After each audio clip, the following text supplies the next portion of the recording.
I've got the move that really move 'em. I said chill up and down their spine.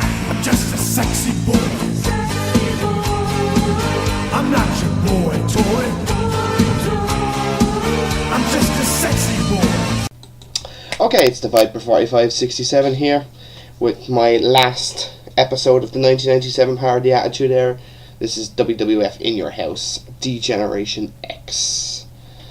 This was in Springfield, Massachusetts, and in front of a crowd of just under 7,000 people. So, yeah, so this is the last video of 1997 parody Attitude Era.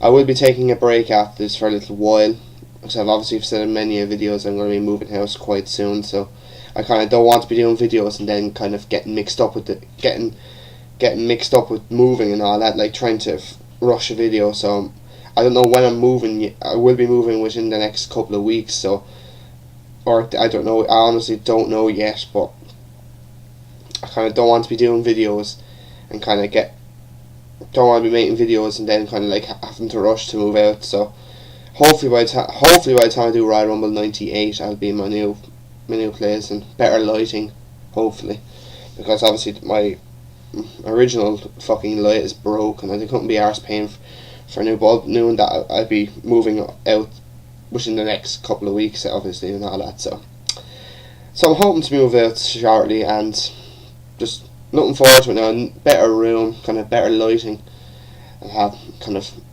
more time then to do videos and stuff like that. So let's get on with this, shall we? This pay-per-view is like, for the final pay-per-view of the year, this of 97. This is absolutely pathetic.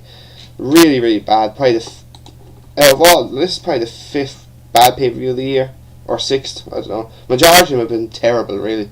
But just didn't really feel like even reviewing it. It wasn't that bad, but it's just I don't know. I just didn't really like it. We'll get on, shall we, with the first match. It was the final match of the Light Heavyweight Championship tournament. Taka Michinoku defeating Brian Christopher in a good match now, I must say. Obviously Brian Christopher defeated Scott Taylor, aka Scotty Too Hotty, and Flash Flanagan, whoever the fuck he is. Taka defeated Devon Storm and Agua to get to the final. So nice spinning heel kick and a drop kick then from Taka. Springboard plancha from Taka onto Brian Christopher on the outside. Christopher then eats the guardrail after coming off the top rope, basically, then starts spitting out blood. Nice tornado DDT on Christopher that gets 2. Hurricane Rana also from Taka. Then Taka does a moonsault onto the outside on Brian Christopher. Jerry Lawler goes over to check on him, which is obviously his son, but he's obviously denying it on TV. Nice sit down powerbomb from Brian Christopher, gets a near fall, 2 obviously. Rocker driver from Brian Christopher on Taka. Nice German suplex then from Christopher, and then he gets to the top and misses a leg drop. Taka gets the win thanks to the Michinoku driver. So overall, pretty good match, I must say. 2.5 stars. I must say though, Brian Christopher did stall a lot in this match. Like, this could have been easily, I think this could have easily got 3.5 if they had done a little bit something, had not stalling too much, and some other little spots. I think no, this easily could have got 3 stars, maybe 3.5. You never know. But sure, look, it wasn't a bad match. It was worse than this, obviously. Next time we've lost Baricuas defeating DOA in a match. To be honest, I'm sick of this gang warfare, basically. I know this, like, what the fuck? It's one of the worst storylines. Every match these gang tag teams have had, technically, they've all been shit. I think the best match was 1.5 stars, I think, or 2 stars at best. It's ridiculous. Like, Los Baricuas are not that. Like, DOA were never going to be a good tag team because they're all stiff and they're fucking 6 feet. Most of them are over 6 feet 5. Like, Las Baricuas wouldn't be too bad. Savio Vega's not that bad, but it's a terrible match. I give it a 1/4 star. Now, I'll talk some part of this match. Nice clothesline from Chains. Nice knee drop from Skull and Jose, which gets 2. Spinning sidewalk slam from Skull on Jose. Nice swinging neckbreaker from 8-Ball. Nice standing moonsault from Miguel on 8-Ball. Miguel fakes a knee injury, comes back and gets the win with a standing moonsault, and Las Baricuas get the win. So, as I said, the match was piss poor. I'll give it 1/4 star. Next match then, Butterbean defeats Marc Mero by disqualification. Match not going to in a tough man match. I'm not talking about this match because, quite frankly, it's not wrestling. And I don't get why they're having this match. I just don't get it. Boxing, if you want to watch boxing, go to a boxing event, basically. Don't know why WWF decided to do all this. We don't want boxing, we want wrestling. So it wasn't a great match, really. I'd give it a half a star because I'm kind. I think it was terrible. No disrespect to Butterbean, he's probably a decent boxer and all that, but I'm not a big fan of boxing, if I'm being honest. I think it's just as rigged as wrestling, really, if I'm being honest. You can obviously know by the Carl Froch fucking Groves match a couple of months ago. You can see how fixed that fucking was. Like, a lot of people get onto people for watching wrestling because it's fake. Well, about fucking it's not fake, it's predetermined, alright, but sure, so is boxing now. Because obviously because of the money, so that's my rant over with boxing. So next match then is New Age Outlaws defeat Legion of Doom by disqualification in an OK tag team title match. At the start, the bell rings. Animal hits Road Dogg with the belt, with the ref in front of him, which I don't fucking get. Like, that should have been a DQ right there. But drop kick then from Hawk on Road Dogg. Double clothesline from Hawk on the outside. Road Dogg does a leapfrog, but does too many leapfrogs, and basically Animal just gives him fucking powerbomb, which gets 2. Then a brawl happens down on the outside. Animal slams Billy going into the steps. Road Dogg and hits Hawk in the back with a nice chest, and then a low blow from Billy. Then Billy hits Hawk in the back of the head then with the ice chest. Basically the rest of it. Hawk then gets the hot tag to Animal. He cleans house. LOD go then for the Doomsday Device. Henry Godwin comes in and hits Animal in the head with a bucket, and basically fucking Road Dogg goes back basically like an electric chair.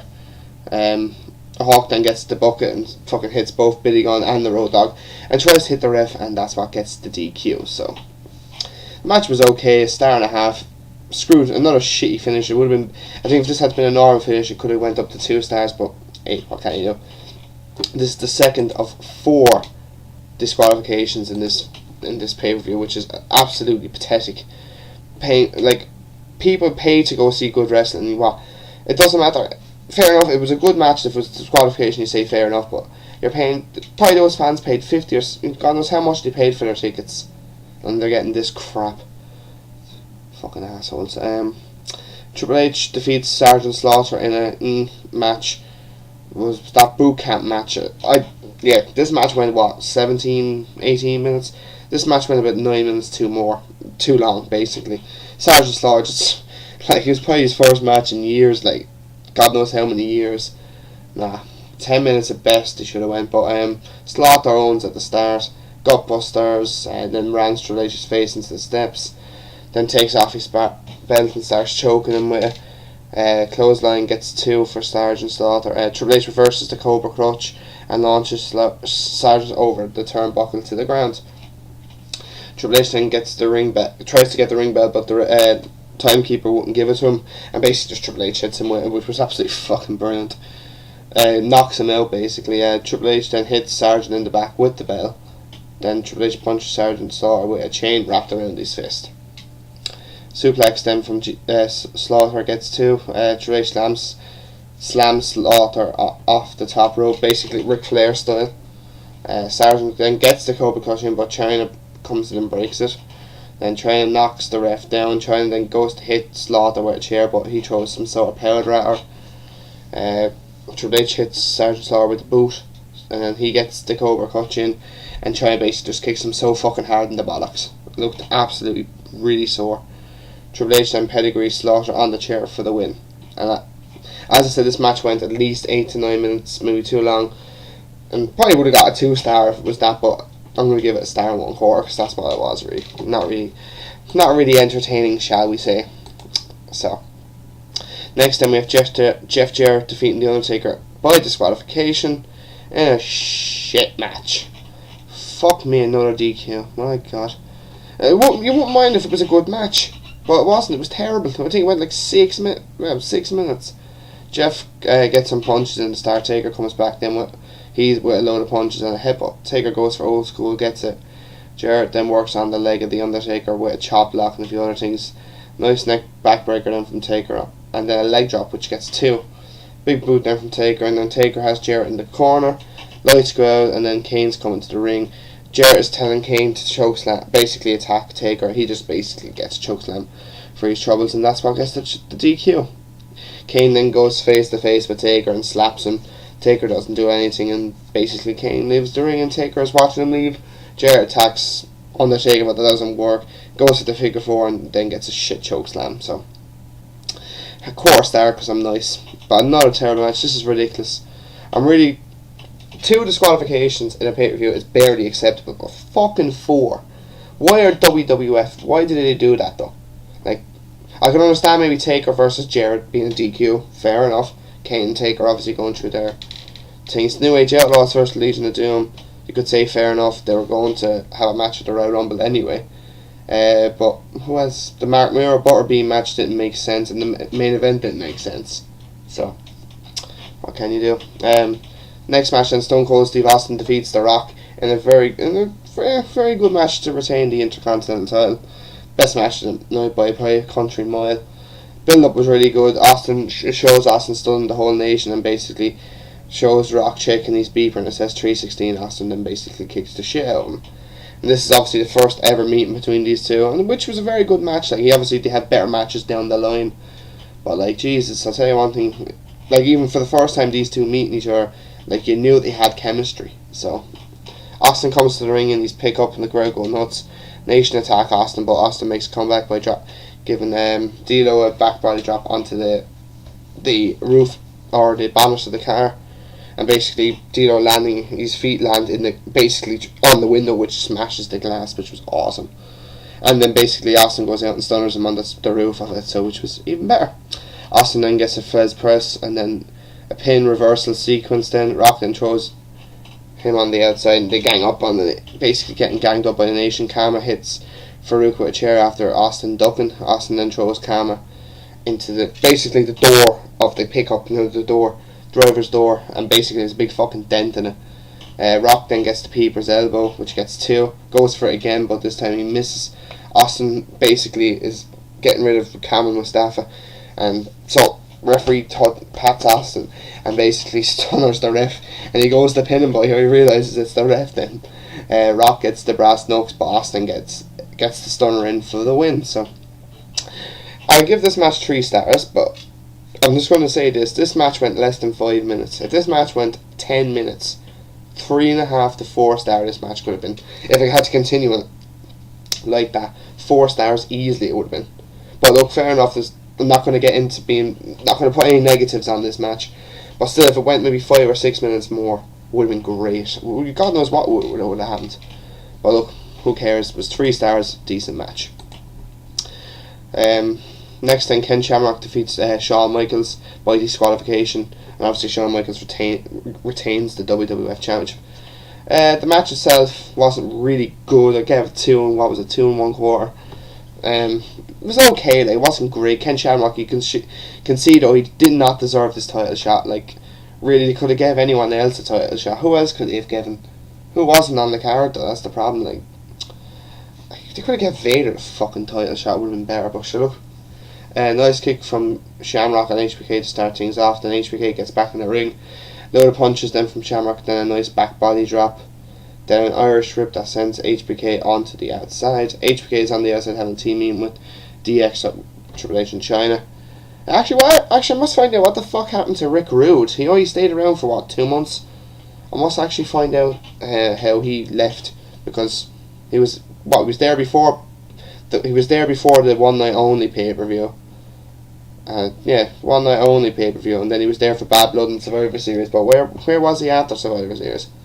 I think did he go to WCW or ECW? I'll find that out. Nice suplex then from Shamrock. King talks about HBK getting rid of basically the Hart Foundation, which is true basically. So obviously Bret Hart now has gone to WCW. Owen Hart is supposed to be in a sane Nutter House basically. Bulldog is obviously injured and they attacked Neidhart during the Raw that past week. So basically, which obviously will lead up to the last bit of the match. Then Shamrock gets both Triple H and HBK's heads together and slams them. Oh, it was brilliant. Shawn then goes low, then does a crossbody on Shamrock on the outside. China pushes Shamrock then into the ring post and also does a slam on Shamrock. HBK does a splash then from the apron of the ring. then gets an elbow from the second rope to the back of Shamrock. Nice drop kick then from Shawn, gets a 2. Shawn then gets a sleeper hold, and DX attack Shamrock again, which about 2 or 3 times in this match now.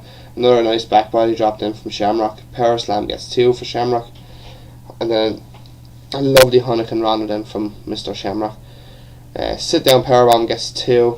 HBK then goes for Sweet Chin Music, but Shamrock counters into a nice belly to belly on Shawn. Shamrock then goes for the ankle lock, but Triple H comes in straight away and attack obviously Ken, and that gets the DQ and the win for Ken Shamrock. So DX, basically they're kind of, Triple H and China are beating up on Shamrock. HBK is kind of celebrating on the apron, and then who comes out? Only Owen Hart basically launches him into the and breaks the Spanish announce table, and then basically eats the shit out of him. And then when Triple H kind of grabs him, he runs out of the ring, so runs it into the crowd. So yeah, the match wasn't great, shall we say, but I'll give it 2 1/4. So even though it wasn't a great pay-per-view to end 1997, really wasn't. It was kind of disappointing because it could, like, Austin and Rock, if they went 5 or 6 minutes more, 3.5 to 4 star match that could have got. And if Ken Shamrock versus HBK was a little bit better, it could have got 3 stars. And then think about it, like, and if the tag team match had been slightly better, say 2 stars, maybe 2 1/4, like that, you're talking about a 4.5 here, maybe a little bit more. And if the light heavyweight title match had been a little bit better too, you're talking nearly 5 stars, 5 out of 10. But overall, I'm giving this a 3.25. This is probably, like, I've been really disappointed with some of the In Your House pay-per-views this year. Like, obviously Canadian Stampede was probably the best In Your House pay-per-view of all time. Then obviously you had One Night Only, but that was maybe SummerSlam and maybe Final Four. That was basically the best. And maybe you could say maybe Ground Zero and Survivor Series were alright as well. But other than that, really, only 2 pay-per-views were good in '97. And like, think about it, both of them weren't in America. One was in Canada, and one was in England. So the show WWE were kind of getting back, we're getting up there towards the ratings, but like, you just showed some of the pay-per-views were terrible in '97. But obviously, I can't wait for '98. They weren't. '98 is probably a good bit better than '97, obviously, because obviously WrestleMania was pretty good. SummerSlam, the Royal Rumble wasn't too bad either. So as